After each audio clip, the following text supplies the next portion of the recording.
What if the story of the Avengers wasn't truly over?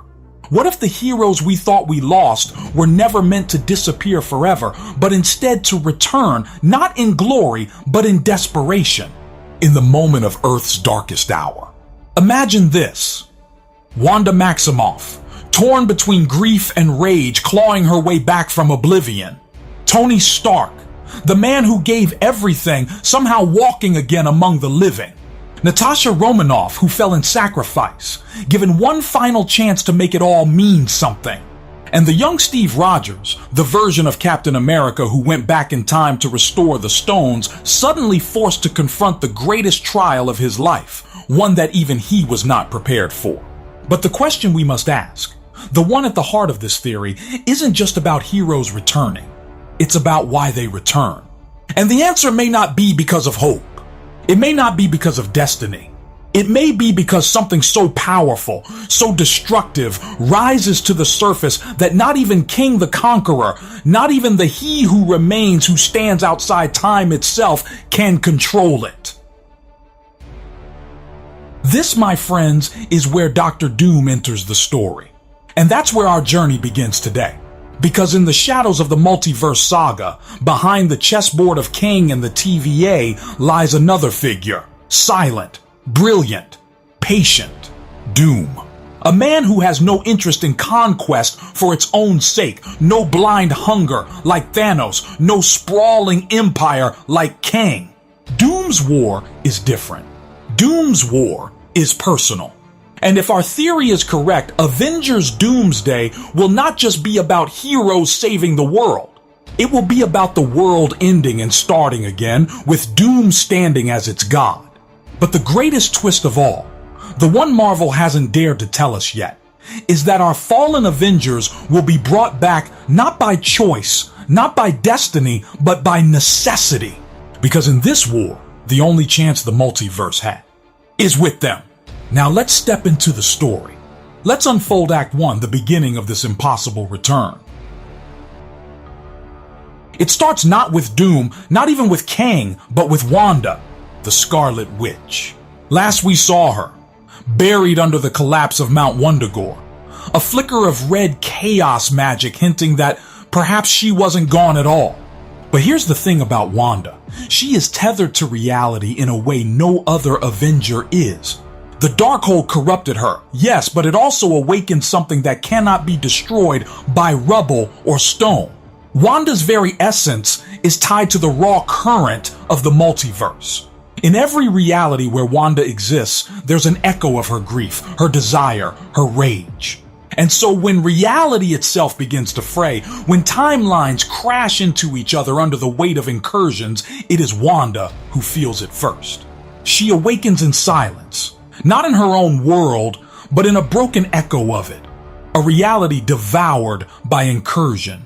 Around her are fragments of lives she doesn't recognize, versions of Vision who never lived, children who are and are not hers. And in the distance, a figure cloaked in green, watching. Doom. He doesn't speak to her. He doesn't save her. He only observes. Because to Doom, Wanda is not a person. She is a weapon. But before her role in the story can unfold, we must rewind. Because Doom is not the only one plotting in the shadows of collapsing timelines. Kang, or more specifically, He Who Remains, knew this was coming. He always knew. The multiverse was never stable. His sacred timeline was a lie to prevent this exact catastrophe. But even he miscalculated. His fall at the hands of Sylvie did not unleash a war among Kangs, it unleashed something worse. For in the vacuum of control, Doom began to rise. Now, the TVA scrambles, but they are not strong enough. The Council of Kangs prepares, but they are too fractured. And in this chaos, the whispers of resurrection begin. Not by magic, not by science, but by necessity. To face Doom, they need not just an army, they need legends. This is where young Steve Rogers comes in. Remember, in Endgame, an older Steve returned to pass on the shield, but the younger version, the Steve who carried the stones back into time to restore what Thanos had broken, he was left behind. But what if, in that journey, something happened? What if planning the Infinity Stones was never meant to be clean, never meant to be safe? In touching the stones, in bending reality to reset what had been broken, Steve Rogers did not just preserve timelines, he anchored himself to them. And now as they collapse, fragments of him are pulled back, twisted into the present day. This Steve is not the wise old man we saw on the bench. This Steve is raw, burdened, and haunted by what he's seen in the cracks between timelines. He has knowledge the others don't. Knowledge of universes that never were, of fates that should not exist. And though he never asked to return, though he never wanted to fight again, the multiverse drags him back. But of course, no Avengers theory is complete without addressing the two greatest sacrifices of Endgame, Natasha and Tony. The impossible resurrections. How could Marvel justify bringing them back? Well, here's where the genius of this theory lies. Because Doom himself may be the key. Dr. Doom is not a sorcerer in the traditional sense, nor merely a scientist. He is both, and his mastery lies in bridging them.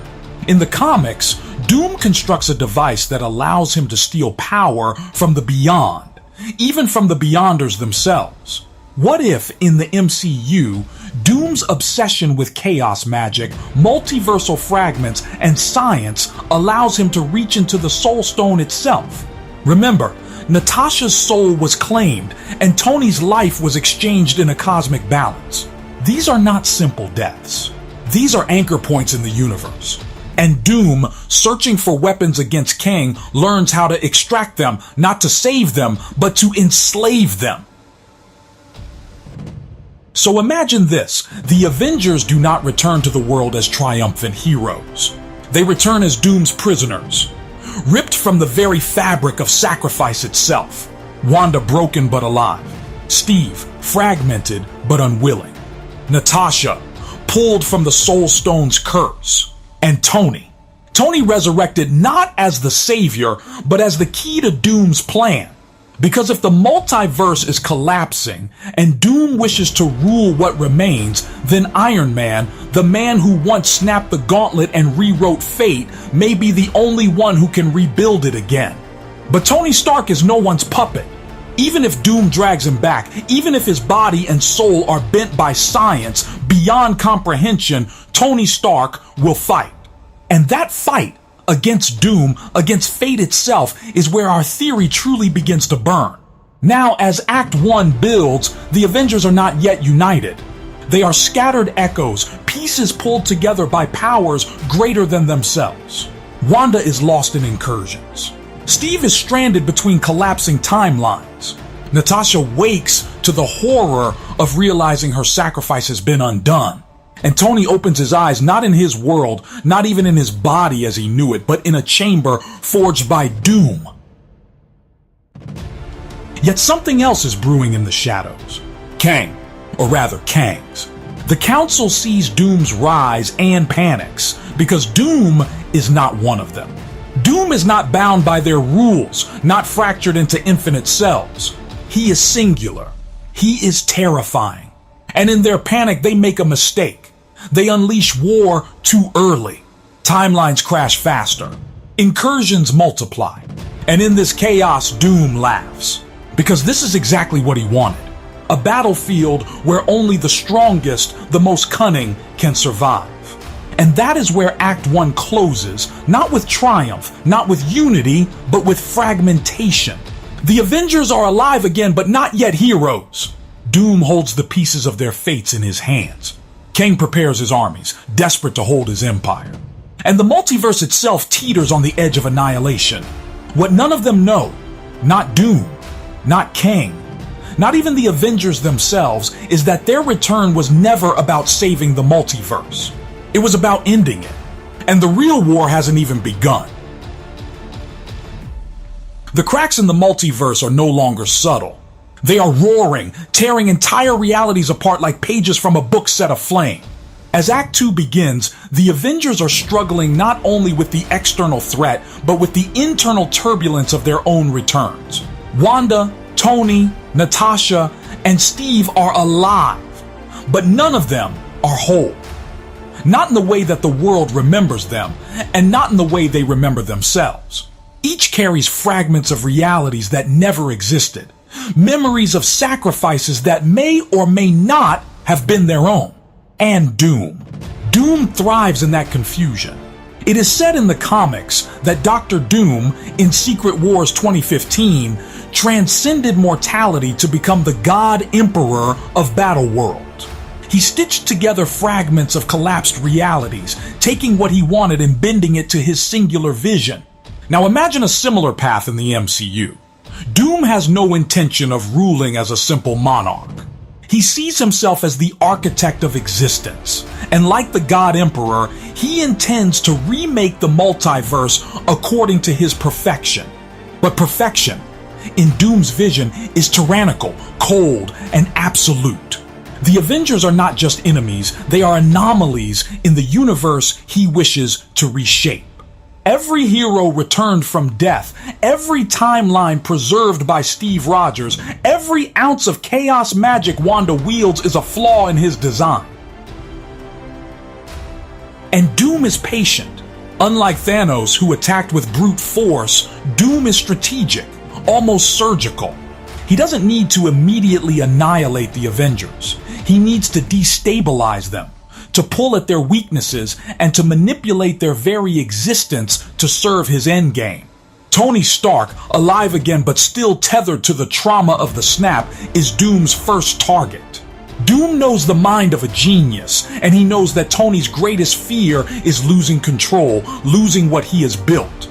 By placing Tony in a lab that mimics the properties of the Soul Stone, Doom creates an environment where Tony's ingenuity is both a weapon and a cage. Tony must build, but everything he builds strengthens Doom's grip on reality. Meanwhile, Natasha Romanoff awakens with the bitter knowledge that her sacrifice has been undone. In the comics, Doom has often toyed with morality, creating scenarios where heroes are forced to compromise their ethics. Natasha's guilt becomes her vulnerability. She knows that fighting Doom directly could doom the multiverse, but standing idle condemns the worlds to his reign. Her return is not a gift, it is a chain. And as the Scarlet Witch begins to sense the threads of chaos converging, her mind becomes a battleground of grief, rage, and determination. The power she wields, once raw and unfocused, now hums with the potential to fracture not just time, but reality itself. Steve Rogers, the young Cap who restored the Infinity Stones, is both a key and a pawn. He remembers planting the stones and believes in the linearity of time, yet now faces a truth that shakes him to his core. Time is not linear. It is malleable. It is fracturing, and in Doom's hands, even the Infinity Stones are tools, not arbiters of balance. In Secret Wars, Doom's mastery of fragments of realities allowed him to control pieces of existence that were formerly independent. MCU. Steve realizes painfully that the same principle is now being applied against them. Every choice they make is observed, every action anticipated. Doom's intellect rivals Tony's, but it also surpasses human limitations. He is a mind sculpted by both science and sorcery, a being who can exploit the moral and temporal weaknesses of the Avengers before they even understand what is happening. The tension escalates when Kang the Kangs begin to intervene. Act 1 introduced them as fractured yet powerful, but now their desperation becomes palpable. They see Doom as a variable they cannot calculate, a force that threatens not just Earth, but the multiverse's very foundation. In a parallel to the Secret Wars multiverse collapse, the TVA is powerless to contain the incursion. Kang realizes that brute force alone cannot stop Doom. The solution lies in uniting the Avengers who are fractured and disoriented. But convincing heroes to fight again after death, after trauma, is no small task. It is a psychological war before it is a physical one. In Act 2, the MCU also deepens the stakes by exploring Doom's personal obsession, control. In comics, Doom's God Emperor arc shows a man who believes the universe must bend to his will, who believes his intellect is above morality. In the MCU, Doom's ambitions are mirrored but heightened by the scars left by multiversal war. He understands that power without purpose is chaos, and that chaos without control is failure. To him, the Avengers represent uncontrolled variables, wild cards whose unpredictability could unravel his vision. Therefore, he does not merely fight them, he studies them, anticipates them, and traps them in scenarios where their virtues are liabilities. One critical sequence in Act 2 involves Wanda. She has already begun sensing incursions that are not her own. Fragments of worlds where vision exists, where children live and die repeatedly, where her own choices create endless ripples. Doom approaches her not as an enemy, but as a corruptor, tempting her to channel her grief into power that serves him. He offers knowledge, control, and revenge against those who wronged her. It is a mirror to her Darkhold experience, but infinitely more insidious. Doom's vision is multiversal, not personal. If she succumbs, she becomes a tool capable of shaping reality to Doom's will, like the Scarlet Witch in House of M, but amplified across infinite realities. Tony Stark, trapped in Doom's technological web, begins to see glimpses of the God Emperor parallels. Doom is using fragments of reality like code, merging timelines like programs, and Tony realizes that brute force alone will not undo it. He needs strategy, he needs cunning, and above all, he needs allies who are willing to see past their trauma. But even then, every move he makes is observed. Doom's intellect anticipates the Avengers' responses, forcing them into a deadly game of chess where each sacrifice, each moral choice is leveraged to crush their will. Natasha, sensing the manipulation, becomes the emotional fulcrum of the team. Unlike Tony, who is calculating, and Steve, who is haunted by temporal knowledge, Natasha grounds the Avengers in moral clarity. Her return from death carries a unique resonance. She remembers sacrifice as a tangible thing, not just a concept. In Act 2, she becomes the catalyst for unity, persuading Wanda to resist Doom's manipulations and helping Steve reconcile the paradoxes of time that Doom exploits. Her dialogue, inner monologues, and strategic interventions echo her comic book portrayals, where she balances duty, guilt, and love for her comrades against impossible odds. Steve Rogers, meanwhile, is forced into a confrontation with Doom that tests the very principles he believes define him. The young Cap, who once restored the Infinity Stones, now faces a villain who has rewritten the rules of time itself.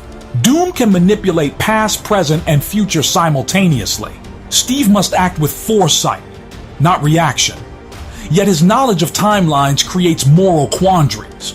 If he chooses incorrectly, entire realities collapse. Here, the MCU draws from Secret Wars again. Doom's mastery over broken realities in the comics demonstrates that control over fragments allows for godlike manipulation, but at the cost of empathy and ethical grounding. Steve must navigate that balance, leveraging not brute strength, but morality and ingenuity to challenge Doom without becoming a pawn in his game. The Avengers' reunification is slow and fraught. Wanda resists Doom's temptations, guided by Natasha's resolve. Tony begins to decode the architecture of Doom's temporal traps, using his genius as a weapon against the weapon itself. Steve strategizes the placement of critical events across fractured timelines, echoing his previous role with the Infinity Stones, but now under pressure so extreme that a single misstep could erase entire universes. Each hero grows not only in power, but in narrative weight, echoing the arc of Doom's God Emperor reign. The more he oppresses and manipulates, the stronger the hero's unity becomes, creating tension, suspense, and inevitable confrontation. By mid-Act 2, Doom's designs begin to take shape. He constructs a reality-fusing device that merges fragments of collapsed timelines into a singular pliable universe, Battleworld incarnate in the MCU. Cities from destroyed realities float in the sky. Landscapes are stitched from contradictions, and time itself warps like a living organism under Doom's control. This is the moment when Act 2 fully mirrors comic book inspiration. Doom has created a domain where he is omnipotent, but also crucially where the Avengers can finally fight him on equal footing if they harness their unique abilities and resolve their internal conflicts. At this point, King's Kangs intervene directly, attempting to reclaim the timeline's stability. They clash with Doom's minions, creating multiversal skirmishes that pull fragments of the Avengers into chaos. The scale of the conflict is cosmic. Entire planets shift position, stars blink out of existence, and echoes of alternate realities cry out in the void. Yet Doom remains almost serene, a chess master watching pawns scurry across his board, confident in his inevitability. The tension is palpable. The audience understands that Doom is both unstoppable and vulnerable, because his omnipotence is dependent on fractured realities, and if the Avengers unify and exploit the inconsistencies he has created, they may have a chance to turn the tide. Act 2 closes with the heroes regrouping, battered and morally exhausted, finally recognizing the stakes in full. Wanda has mastered the chaos of her grief into precise, multiversal magic. Steve has reconciled the paradoxes of time, understanding the consequences of action across realities. Natasha embodies moral clarity and strategy. Tony is rebuilding a technological countermeasure inside Doom's own framework. And looming over them all, Doom stands ready, his intellect and power at their peak. A terrifying god in a universe he has rewritten in his image. The climax is not yet reached. Act 2 ends on the precipice of confrontation, where every decision will ripple through the multiverse. Doom's Battleworld is nearly complete, but the Avengers, united in purpose and forged by trauma, are prepared to challenge the God Emperor of the MCU. The tension, stakes, and emotional weight set the stage for an epic conclusion, Act 3, where the fate of infinite realities will be decided. The air in Doom's Battleworld vibrates with tension. Reality itself shudders under the weight of his power. Cities drift like puzzle pieces. Time loops ripple like waves across fractured worlds, and fragments of alternate realities scream in the void. Doom stands at the center, a figure of ultimate control, his green cloak flaring as if reality bends to his will. But the Avengers, united at last, do not cower. Each carries the scars of death, the knowledge of sacrifice, and the weight of infinite possibilities. They are alive again, not because the universe wanted them to be. They are alive because necessity demanded it. Wanda, now fully embracing the mastery of her chaos magic, steps forward first. Her eyes burn crimson, and with a single gesture, the fragments of destroyed worlds around her pulse and sway. She does not attack blindly. Doom's manipulations have taught her that raw power is only effective when focused. She begins untangling the temporal threads Doom has twisted, creating safe pathways for her allies while simultaneously destabilizing his newly constructed Battleworld. Every ripple she sends through time and space disrupts Doom's absolute control, revealing the cracks he desperately tried to hide. Tony Stark, rebuilt both physically and mentally by the resurrection process Doom had forced upon him, now fully understands the machine Doom has created.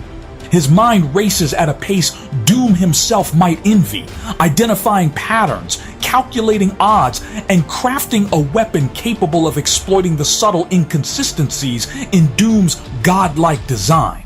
Stark doesn't just fight, he becomes the architect of Doom's unraveling.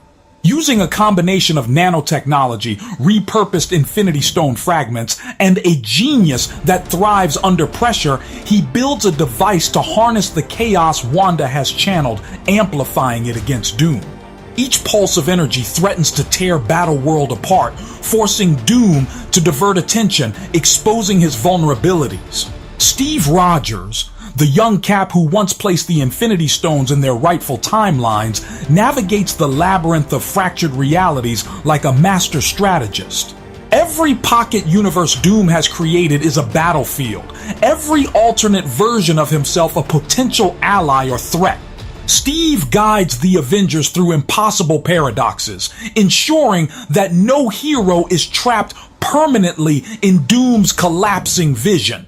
He confronts Doom directly in a temporal standoff, leveraging his intimate knowledge of the Infinity Stone's mechanics to create a loop Doom cannot anticipate. The battle of minds is as intense as the battle of powers. Doom's intellect is formidable, but Steve's moral clarity and understanding of timelines give him the edge.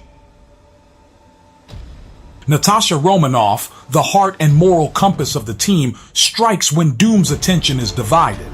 Her combat prowess, combined with years of tactical experience and the awareness of mortality, makes her the perfect agent to exploit weaknesses in Doom's otherwise unassailable forces.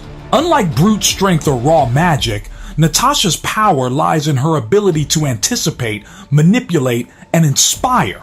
She rallies fragments of alternate Avengers, heroes pulled from collapsing timelines, and orchestrates coordinated strikes against Doom's minions. Each victory is small but cumulative, chipping away at the illusion of invincibility Doom has created. Meanwhile, Doom himself grows increasingly aware of the threat posed by these combined efforts. In the comics, the God Emperor Doom maintained control by understanding the rules of reality and bending them with precision. Here, the MCU's version mirrors that brilliance. Doom can manipulate time, warp matter, and channel vast cosmic energy, but even he did not account for the unbreakable will forged from sacrifice, love, and grief. The very qualities he scorned, human resilience and moral conviction, become weapons against him. The climax builds as Doom consolidates his power into a single devastating strike, intending to reset Battleworld into perfect submission under his rule. Cities spin, realities fuse, and even the Avengers feel the full weight of his supremacy. But then, Wanda steps into the breach. She channels the entirety of her chaos magic, not as a weapon of destruction, but as a harmonizer, stabilizing the fractured universes around her. With each pulse, she restores fragments of destroyed realities, giving the Avengers the leverage they need to strike. It is the emotional apex of her arc. Wanda, once consumed by grief and anger, transforms pain into creation, proving that power untempered by humanity is not true strength. Tony and Steve synchronize their efforts. Stark's device amplifies Wanda's magic, targeting the inconsistencies Doom has left in his own reality structure, while Steve guides the timing of strikes across multiple timelines, ensuring that Doom's godlike powers are stretched impossibly thin. Each move is a chess play, each strike a precise measure of strategy, and each success forces Doom to react rather than control. This back and forth mirrors the comic book epic of Secret Wars, where Doom's omnipotence was challenged not by brute force, but by intellect, alliance, and the resilience of the human spirit. Natasha seizes the opportunity. Knowing that Doom's power, though vast, relies on his concentration and manipulation of the multiverse, she infiltrates the central nexus of Battleworld, targeting Doom directly. Her strikes are not just physical, they are symbolic. Every attack recalls her previous sacrifices, the lives she gave to save others, and the ethical clarity she embodies. Doom, despite his brilliance, underestimates the weight of morality against raw power. Natasha's interventions are decisive. They create openings, force Doom to defend, and allow Wanda, Tony, and Steve to channel their full combined strength against him. At the height of the battle, a defining moment emerges. Doom unleashes a catastrophic surge, intending to collapse Battleworld entirely and reforge the multiverse in his image. Time and space tremble. Realities begin to dissolve, and even the Avengers feel despair. But Tony, using a daring combination of science and chaos magic, manages to redirect Doom's energy back into the fractured universes, causing a chain reaction that begins to stabilize them instead of destroy them. Simultaneously, Steve manipulates the temporal flow, creating loops that trap Doom in his own construction, a scenario in which his power is immense but inert, too much to maintain, too vast to control. Wanda delivers the final emotional blow. Instead of destroying Doom, she uses her chaos magic to sever his connection to the Battleworld fabric itself. The godlike power that once made him untouchable is no longer tied to reality. Doom is overwhelmed, not by physical might, but by the harmonized force of human resilience, intellect, and moral conviction.